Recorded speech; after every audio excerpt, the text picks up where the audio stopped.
So, panoorin muna natin tong saganang mamamayan sa NIT 25. Dito pinapaliwanag ni Congressman Marcolita kung bakit di nagkakaintindihan doon sa House hearing. So, tara panoorin natin. Di ba? Mukhang pagka nando kayo, nagugulo yung hearing Kong. Napapansin nyo naman siguro, pagka nagpapahayag ako, issue for issue lang tayo. Ayun na nga, yes, opo. wala, makikita nyo naman consistent tayo. Mula't mula pa, na ang palagi nating sinasabi, kung ano yung nakasalalay sa mga batas natin. Yes. Opo. Na dapat sana, yun ang palaging sinusunod. Healthy discussion lagi kong tayo. No? Palaging ganun. Kasi, alam mo, pagka yung discussion healthy, at lalong-lalo na kung nakabatay sa ating mga batas, Opo. sa ating mga tuntunin, di ba maganda yun? Ay, pakikinabangan ng taong bayan Alam mo, ko, ha? lilitaw at lilitaw kung alin yung mas matimbang at matibay na argumento. Tama. Makikita nila ngayon kung paano, halimbawa, nagpaliwanagan ng isa o tatlo hanggang 10 sigurong mambabatas. Opo. Hanggang sa mapaglinaw natin, ano ba talaga ang pinaka mabuting gagawin sang-ayon doon sa kanilang pinagdebatihan? Totoo po. O, diba? Anong malinaw doon kung yung sagot mo ay oo at hindi lang? Wala kang paliwanag doon eh. Kaya yung sinasabi niya na para magkalinawanan doon at makagawa ng maayos na batas, pagpaliwanagin mo yung mga resource person, hindi yung pasagutin mo ng oo at hindi. Kikinabang ngayon. Kaso kung halimbawa nagsisimula ka palang magpaliwanag, guguluhin ka na ng mga, alam nyo naman kung sino yung nanggugulo lang. Opo. Hindi ngayon masyadong makikita. Hindi ngayon lilitaw talaga. Maganda kasi nalilitaw talaga yung argumentong pinakamaganda kapag ka nagsalimbayan yung nagpalitan ng paliwanagan. Opo. Yun naman ang hinahanap natin Hindi ba?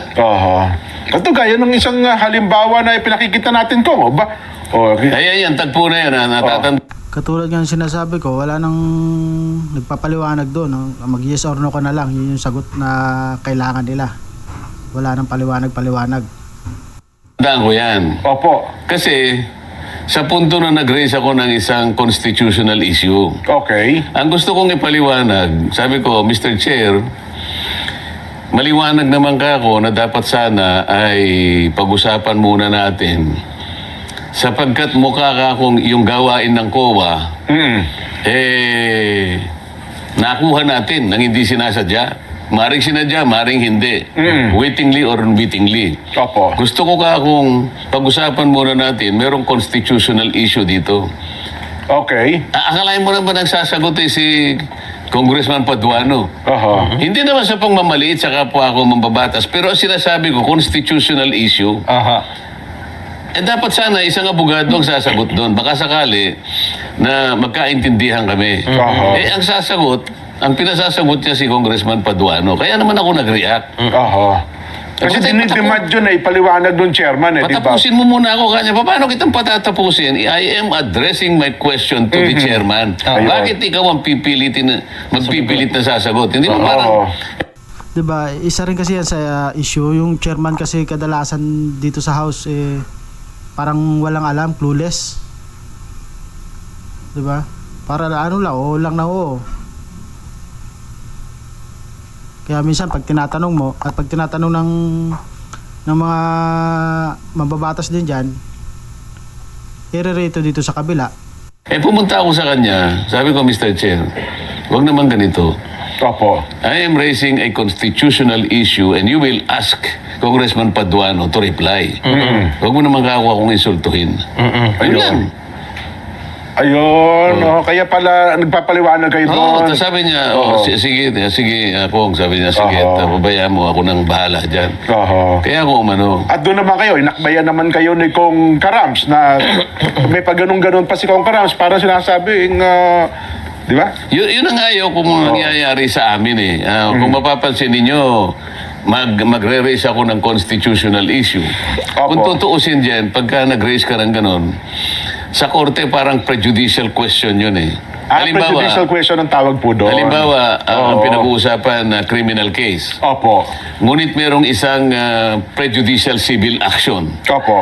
Na sa aming tuntunin, kailangang mauna munang ma-resolve yung prejudicial question sapagkat may kinalaman doon sa pagsasaayos o pagdinig doon sa criminal aspect. Ito sinasabi ko, hindi ba natin kako pag-uusapan sapagkat kako itong audit observation memo ay nasa pangangalaga na ng Commission on Audit. Opo. And the last time I checked, sabi ko, the only office which has the mandate, the authority to audit, examine all reports, all papers and transactions, expenditures of public funds. Commission on Audit lang. Ngayon, kung ini-invoke ninyo kako yung Section 22 ng Article 6 in aid of legislation, pag-usapan natin. Yun ang pinakapunto eh. Section 22 ang Kasi nga, yung in aid of in legislation. aid of legislation. Kasi nga, dapat sana kako yung hindi, Section 21 na sinasabi nila. Section, opo. Mas mabuti pa kako, Section 22, dahil oversight yun. Sapagkat ang ginagamit nyo rito, in aid of legislation, pero hindi eh, nag-o-audit kayo eh. Ayun. Di ba? Tingnan mo, we have the same set of documents. Tama. Kinuha nyo mula sa pag-iingat ng COA. Kaya alam mo, nung bandang huli, so shortcut ko na muna. Opo. Nung bandang huli, sa COA ko na ibinato yung aking... Yun. Kaya nung tinatanong niyo yung COA representative na nanando, Diba? Yung ano din kasi dito, yung tanong din kasi dito, bakit sila nanguna doon sa investigasyon samantalang yung COA naman meron nang binigay na notice of disallowance. So pwede naman nilang antayin na lang yon. Tapos tingnan nila doon kung may nagawa bang mali yung OBP. Hindi yung mangunguna sila doon. Paano ka ako ang mangyayari ngayong umamin ka na... Kasi napaamin ko siya na... Opo. Is there any other office, Nelson, ha? Is there any other office? Kasi hindi naman din yan makakatakas eh kapag may nagawa talagang mali yan.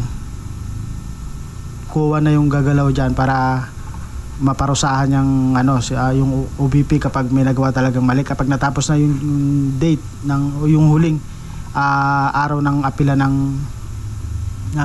notice of disallowance. So hindi nila kailangan manguna doon. Office to which the Constitution also allocated the authority and mandate to audit people's money. Expenditures of government. Wala na po eh. None, Your Honor, sabi niya. Exclusive po yan eh. COA lang talaga. O di, mabuti ka ako. Pero kako nung hiningang ka ako sa magitan ng Sabina na ibigay mo sa Committee on Good Government yung ginagawa mong pagsisiyasat, yung ginawa mong pag-audit, ibigay mo nga sa amin yung papel na yan. Kami na kanyang magtatanong. Tama kaya yun? Hindi ka baka ako... Hindi mo ba nainisip ka ako na sana ay tinanong mo muna, pinag-usapan nyo muna ka ako sa inyong komisyon. Ito baka ako'y alam ng chairman ninyo, alam ka ako ng mga commissioners. Alam daw. Abay, yan ay isang bagay na kinakailangan pag-usapan pa kung talagang totoo yun. Kasi nga, hindi mo pwedeng i-delegate yung binigay na sa'yo ng saligang batas. Totoo. In full or maybe part of Kahit your konti pa authority. nun. Di ba kasi nasabi natin nagnakaw ka ng piso, nagnakaw ka ng 1 milyon, pareho din yun Parehas eh. lang po yun. Ito yung aking gustong ayusin muna, na pagdebatihan sana namin, malawakan, yung walang nanggugulo, para sa ganun maliwanagan din ang ating mga mamamayan. Naku. Meron pa isang tagpukong. Ito, kasi ito ang... Kasi nga yung aim ni Congressman Marcolita dito is iba doon sa aim nila. Iba yung layunin nila. Tatanong sa amin, ano ba itong ba't parang bagang yung isang representante ng Laguna ay parang bagang nagagalit sa inyo? At parang bagang sinasabihan kayo ng kung ano-ano. Ipakita mo nga yun, direct, at nasa ganoon, yan, kausap niyo po yung Kong JJ Suarez, Kong Chua, biglang yun, lumapit yung Dan Fernandez, natapik-tapik kayo eh. Ang kausap ko, makikita mo dyan, Opo. si Kong JJ Suarez. Maliwanag po. yan, ha? Ayun ilang beses na kayo, 3 beses. Tapos bigla siyang nakialam. Opo. Alam mo kung ano yung pinag-uusapan ni Kong JJ? Yung 3. Opo. Hindi, primero si JJ lang. May binulong ako kay chairman. Opo. Pagkatapos, sabi ni Kong JJ, Kong Dan, sabi niya, pwede ba kanyang makiusap naman ako, sabi niya, kasi pagka ikaw ang nagpapaliwanag, kung ikaw ay abogado, sabi niya gano'n. Opo. Parang yung mga puntos namin ay nawawalan na kami ng parang opo. parang yung sa amin ay baliwala lahat. Opo. Sana 'Di ba? Parang mali din naman kasi 'yon. Di sana nag-aral siya, naghanda siya para diyan sa hearing na 'yan, hindi yung magpapasikat ka lang diyan. Ngayon pag nasapawan ka ng isang abogado, magrereklamo ka. naman ay mabigyan naman kami kanya ng Sabi ko, Kong Jay, kung yan naman ang issue mo, nakikita mo naman, kapag ako ay nagbibigay ng komento at saka kung ano yung gusto kong i-emphasize sa aking pagsasalita, Opo. ito'y binabato ko sa chairman eh. Hindi ko naman ibinabato sa pansarili ninyong kung ano yung sinabi mo, kung ganito. Opo. Kaya lang sabi niya, yung parang namamaliit kami, parang gano'n. So, ina-assure ko siya okay. na huwag mo namang isipin ka kung gano'n kasi kailangan naman kasi ilabas natin. Di sana kung namamaliit siya, umalis na siya dyan sa pisto niya kasi hindi naman siya nararapat dyan. Diba? Papasok ka dyan, batas yung pinag-uusapan nyo. Gagawa ng batas, tapos magpapasikat ka dyan sa diba, sa house. Tapos ngayon, pag nasapawan ka, magre-reklamo ka. Kung ano yung legality. Hindi naman ako pwedeng... Di sana, naghanda ka, diba? Naghanda sana. Parang reporting lang yan eh. Paghandaan mo para hindi ka mawala sa hindi ka masapawan ng kahit na sino dyan. Kumawala doon sa nalalaman ko, sa training ko, na palaging nandun ako sa merong legal basis na sinasabi ko. So yun pala yung paksa nyo ni Kong JJ. Yun ang paksa ko kasi parang Opo. medyo nagdaramdam siya ng konti. Hindi Ay, naman tama siguro din naman, nagdaramdam. opo. Maring Nag-voice out lang po sa inyo. nagpo-voice out, maring Opo. naghihinanakit sa kasi kung halimbawa ni-raise ko ito, Oo. parang yung sinabi niya, maaring mawala ng visa. Sasapawan parang gano'n. Maring masapawan, maring Okay. ganito. So, yun ang kanyang Sa akin naman, may konting validity. Tama Pero rin kailangan ipaliwanag ko pero kailangan din nating ihayag talaga. At sana nga, yung iniisip ko na dapat pagtalunan para lumitaw kung alin talaga yung Healthy discussion. discussion Oo. nang hindi minamaliit yung isa o maaring nasasapawan yung iba. Wala doon sana yung punto. Kung hindi, Ayun. issue for issue. Para sa ganon, ang pinaka-direction, makinabang ang tao. Ayun, lumutang Sa talaga. puntong yun, Yung lumiligo na siya. sa puntang yun, bigla na lang siyang nakialam. Hindi naman siya kasama sa usapan ko. Hindi siya nasama sa bigla niya akong ginanon. Sabi niya, ikaw naman, sabi niya, Nung umpisa, parang hindi niyo pa pinapansin. Di ba? oo. Opo. Ikaw naman, kanyang ganun eh. Oo. Yung programa ko, siniraan mo ako, sabi niya. Hindi na siya nagtataka, ano ka akong programa mo? Oo. Saan ka nagpo-program? Hindi pumunta ka kanya sa ganito, may kinausap kang mayor, alam mo naman kalabang ko yun. Oo. Hindi mo dapat ginagawa yun. Nako, oo. Sabi ko, hindi ko alam kung ano yung sinasabi mo. Oo. Basta't ako nagpupunta sa mga Ano naman pakialam niya doon kung pupunta siya ng at pumunta siya sa kung sino mang mayor o kalaban, 'di ba? Tatakbo siyang senador eh. munisipyo. Siyempre po. Dahil sa ako'y nagpapahayag ng aking kagustuhan na, alam mo na, Oo, tama po pero naman. hindi mo dapat ginagawa yun. Mali yun. Sabi niya? Sabi niya. So wala ginalaman po. Ang hirap talaga niya ng ang hirap talaga ng tawag dito. Nang walang alam. Sa Walang issue. kinalaman sa issue eh. At Kahit meron minsan daw akong kinausap na may siniraan ko daw siya. Siguro, magtawag siya ng sino man na nakinig doon sa aking pagsasalita nung ina-address ko yung audience. Sabagat makapalang tao talaga eh. May alam kong Laguna yun. Oo nga, taga-on siya. Alam kong kandidato siya pagka-gobernador. Oo. Ako ba naman, hindi ko naiintindihan. Unang-una, hindi ko gagawin yun. Siyempre po. Pangalawa, ang aking kandidatura ay nakasalig doon sa pangkalahatan. Opo, wala Hindi kayong naman sa- wala naman akong pakialam doon sa Yung sinasabi niya kasi senador naman ang tinatakbo niya. So lahat ng pwedeng bumoto sa kanya buong bansa. So ano pakialam niya doon sa mayor na kalaban ng congressman na yan? Ba't siya nakikialam doon? Bakit close ba sila ni Congressman Marcoleta? Local issues din sa eh. local issue kung magkakalaban sila o hindi. Kinakailangan bang humingi ako ng permiso sa mga kasama ko para malaman ko kung sino Oo pupuntahan ko at saka hindi ko pupuntahan? Ay, maling-mali Hindi ko nga pwedeng talaga gawin siya. yun Oo. So ayun pala ang parang sabi nga sa salitang kanto niyan, parang nagpuputok yung butsi niya. Ako, yan, yan, Kasi bago nangyari yan, sinasabi ko kasi, pinagtatanggol ko yung kalagayan nung naditine na abogada ng Opo. OBP.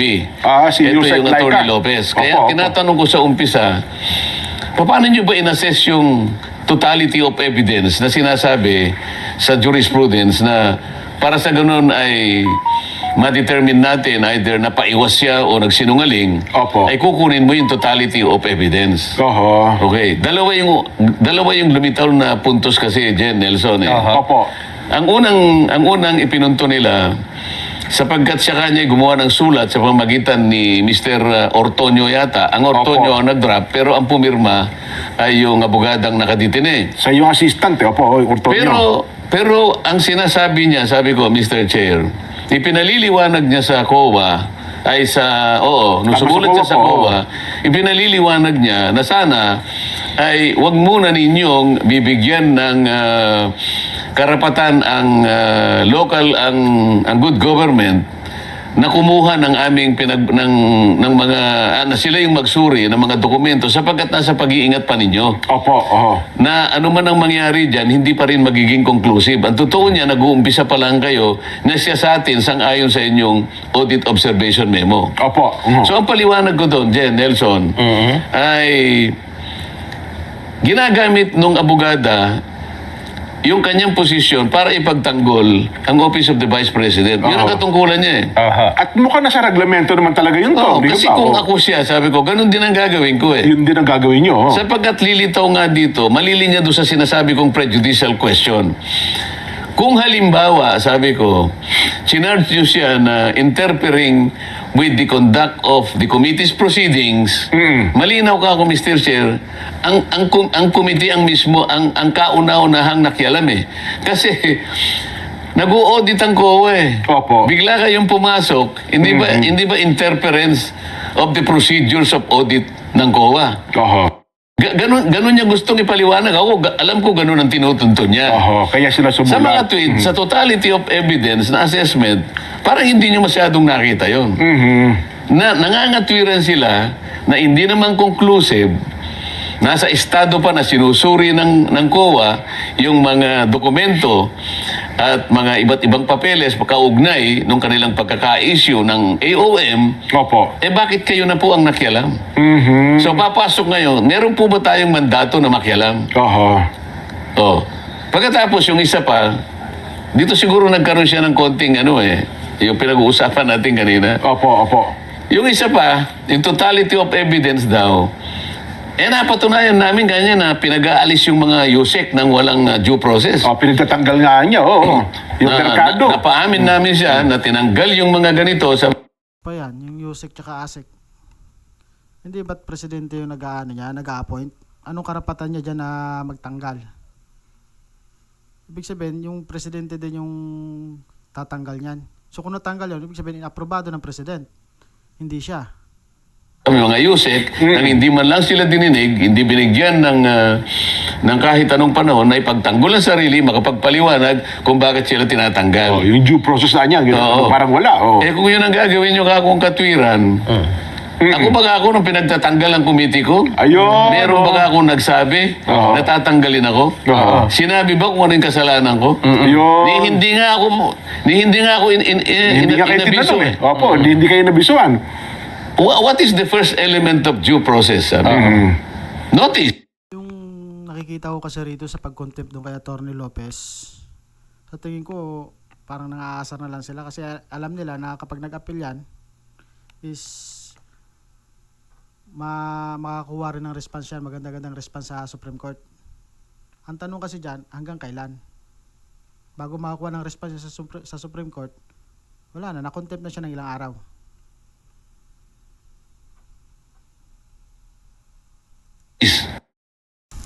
Tama, yun yung dapat na sa kanila, interference. Kasi hindi pa nga tapos yung yung audit eh. Hindi pa tapos yung notice of disallowance na appealable naman. Inunahan na kagad nila, kumuha sila ng dokumento dun sa COA. Tapos yun ang ginamit nila para sa investigation. Wala pang conclusion doon, wala pang hindi mo pa makukumpleto yun. Opo. Ni-notify ba ako, o kung Dante, pasensya ka na, ikaw naman kanya, matagal na rito, ibigay na natin sa mga iba yung Para committee mo. magkaroon naman ng chance sa iba. Sapagkat ikaw ay matagal ka nang naglingkod sa sanay na sanay ka na dyan. Oo. Pwede ba kanya ibigay na natin sa iba para naman yung iba ay makinabang din Oo. kung pag-uusapan ay kasanayan sa pagkikipag... Yun. Tama naman. Kung ganun sana. Di ba? Opo, oo.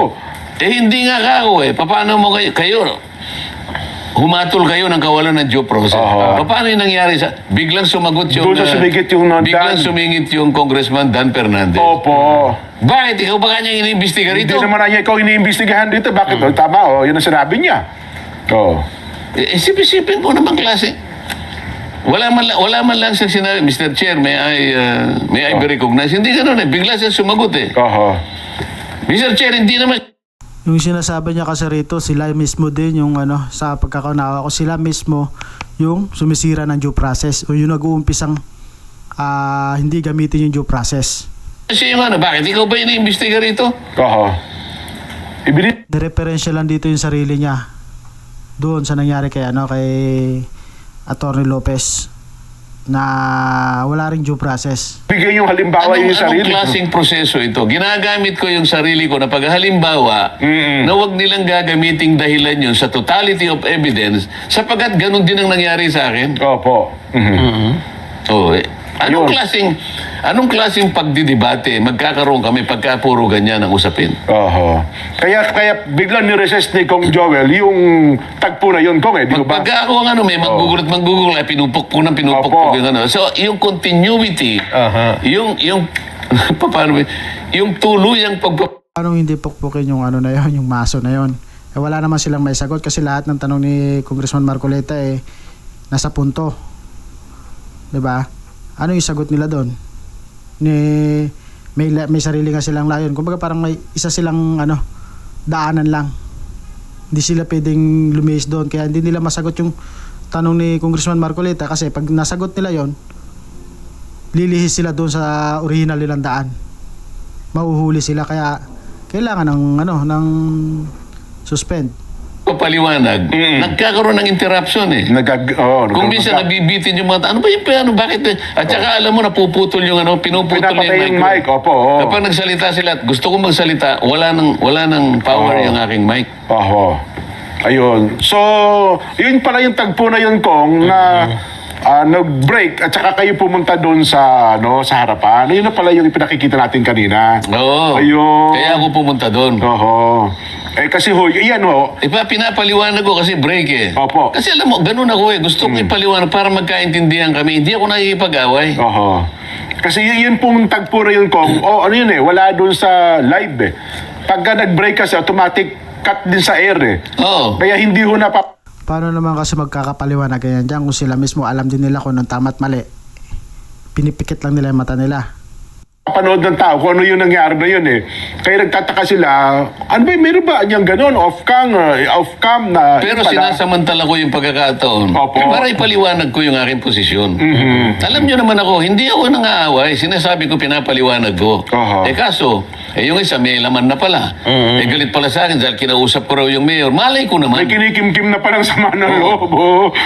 Talagang ginagano niya. 3 beses kita. Hindi mo dapat kinausap yung mayor na yun dahil kalabang ko yun Ganun. Ganun ang niya. At saka mabalasik ang niya, ang salit. Ano yung karapatan niya doon magpigil si isang tao, lalo na yung isang tao ay tumatakbo bilang isang senador? Di ba? Sabihin lahat yan lalapitan niya. Sino siya para pigilan yun? Hindi perkit na congressman siya sa lugar na yun, ihawak niya na lahat ng tao. O hawak niya lahat ng taong tatakbo na pupunta doon at pipili lang yung dapat na kausapin o lalapitan. Wala, hindi lang out of order yun. Di ba? Pero dinig na chairman. Dinig na ni JJ. Kaya alam nila. Kaya pala hindi na kumibo si Kong JJ tsaka si Kong Chuba doon sa kanya ipinupunto. Yung chairman kasi lagi parang mulat lang lagi yung mata, parang wala ring alam. Oo. Wala nga sa usapan. Walang kinalaman doon. Kaya pala umalis na lang kayo. Umalis na lang ako. Oho. Kaya sa mapikon pa ako Oho. yun pala. At least Tayo may malinaw. peacemaker tayo. Opo, opo. Huwag lang tayong ginugulo ng ganun. Huwag lang tayong binabasto. Wala lang bastusan. Oho. Kasi lalo sa iba, akala nila, meron kasi ilang social media accounts. Siyempre, hindi naman lahat yung mapipiho natin kung ang kanilang punto naman, para bagang kayo ang nanggugulo doon sa naging pagdinig. Kasi ini-insert nyo yung punto na dapat lubutang kong eh. Pero ikaw ba, nung nakita mo, napansinubang ako ng gugulo? Ay, hindi nga po. Procedural yun. Dapat reglamento yung pinag-uusapan eh. Di ba? Baka si Nelson, napansin niya na talagang nanggugulo talaga si Oo. Kong. Ang ginamit nilang punto Kong, yung binanggit ni Kong Ray Acop na Kong Dante, kung ganito ang yung mangyayari, baka may deklara namin kayo na parang out of order ba yun? Parang may ganun natang yung tawag sa pagdinig. Yung sinabi ni Kong Acop. Hindi kasi ayaw nilang magpatuloy ako Ayun. ng pagsasalita. Opo, oo. Ay, ayaw ko na rin magano na Kasi nga ayaw na nilang pwede ka ma-out of order doon. Kasi nga ayaw na nilang ipagpatuloy yung pagtatanong mo kasi baka masagot nila at, di ba, lumihis yung usapan, mahuli pa sila. Mahirap kasi ang tanungin kapag sarado yung yung isip. Yung tipong alam yung sagot pero ayaw niya sagutin kasi nga hindi yun yung layunin nila. baka mag-away lang kami. Kaya uminto na lang ako. Ayun, oo.